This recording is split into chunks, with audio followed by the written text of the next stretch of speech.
बिस्मिल्लाहिर्रहमानिर्रहीम। अस्सलाम वालेकुम। कैसे हो आप सब? उम्मीद करती हूँ आप सब ठीक होंगे, खुश होंगे। अल्लाह ताला आपको खुश रखे, आबाद रखे। तो आज की मेरी वीडियो है बहुत ही ज़बरदस्त, लड़कियों के लिए स्पेशल। मैं ये नहीं कहती लड़कियां भी, लड़कों के लिए भी है। ये ना कि आप लड़कियां यूज़ करें ये पाउडर और लड़के बेचारे करें ना, क्यों उन्हें खूबसूरत और चिट्टा गोरा नज़र आने की ज़रूरत नहीं है। सबको ज़रूरत होती है, सब चाहते हैं हम लोग चिट्टे गोरे और खूबसूरत नज़र आए। तो चले जी, ये लड़के और लड़कियों दोनों के लिए हैं, ठीक है। मेल फीमेल दोनों यूज़ कर सकते हैं। आज मैं आप लोगों के लिए वाइटनिंग पाउडर लेके आई हूँ। मैं आपको बताऊँगी कि कितने तरीक़ों से आप इसे यूज़ करके ख़ुद को गोरा चिट्टा बना सकते हैं।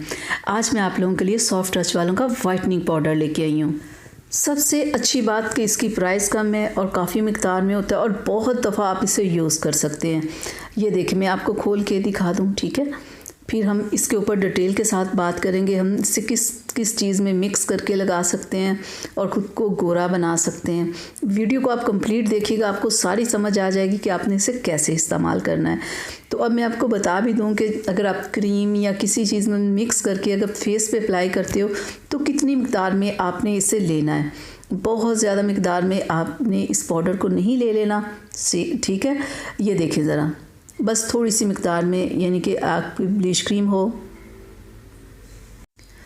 या आप फेशियल कर रहे हो या आप किसी क्रीम में मिक्स कर रहे हो या किसी फेस पैक में मिक्स कर रहे हो या लोशन में मिक्स कर रहे हो, किसी भी चीज़ में मिक्स कर रहे हो, तो आपने बस इतनी सी मिकदार में इसे लेना है और अपने फेस पे अप्लाई कर लेना है। एक और बहुत ज़रूरी बात कि जब आपने इसे अप्लाई करना है, आपने 10 मिनट से ज़्यादा नहीं करना।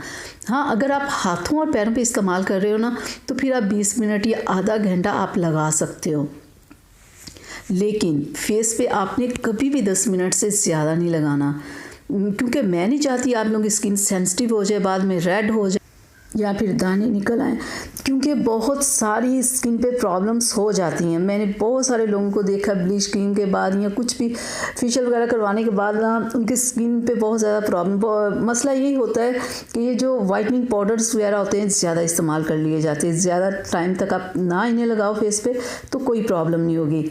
अब मैंने आपको बता दिया ना कि जैसे आप स्क्रब करते हो उसमें आप इसे मिक्स करके लगाओ, फेस पैक में लगाओ, अपनी क्रीम में लगाओ, ब्लीच क्रीम में लगाओ। और एक और बात कि जो लोग कहते हैं ना, बहुत सारे लोगों का ये सवाल था कि आप हमें बताएं कि ये वाइटनिंग पाउडर हम रात की क्रीम में मिक्स करके लगा सकते। बिल्कुल नहीं, पूरी रात के लिए आप इस पाउडर को नहीं लगा सकते, स्किन ख़राब हो जाएगी, ठीक है। गलती से भी आपने ये काम नहीं करना पूरी रात के लिए। हाँ, लगाओ आप 10 मिनट में 5 मिनट लगाओ बस, उसके बाद ये आपको रिज़ल्ट इतनी देर में ही दे देगा। ज़रूरी नहीं कि आप पूरी रात इसे लगाओ, सिर्फ दिन में लगाओ, ठीक है। क्योंकि मैं इस पर पहले भी वीडियो बना चुकी हूँ, बहुत सारे लोगों के बहुत सारे सवाल थे। मैंने सोचा क्यों ना फिर से इसके ऊपर एक वीडियो बना दूँ, आप लोगों को बता दूँ कि नाइट क्रीम में से इस्तेमाल नहीं करना, सिर्फ दिन में इस्तेमाल करें, 10 मिनट के लिए इस्तेमाल करें। 10 मिनट से ही आपको बहुत अच्छा रिज़ल्ट मिल जाएगा, ठीक है।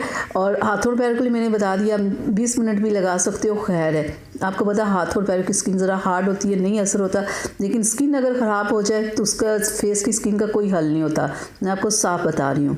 उम्मीद करती हूँ कि मेरी आज की वीडियो आप लोगों को पसंद आई होगी, तो प्लीज़ इसे लाइक शेयर ज़रूर कीजिएगा और चैनल को भी सब्सक्राइब कर दिया करें। अब मुझे इजाज़त दें, अल्लाह हाफिज़।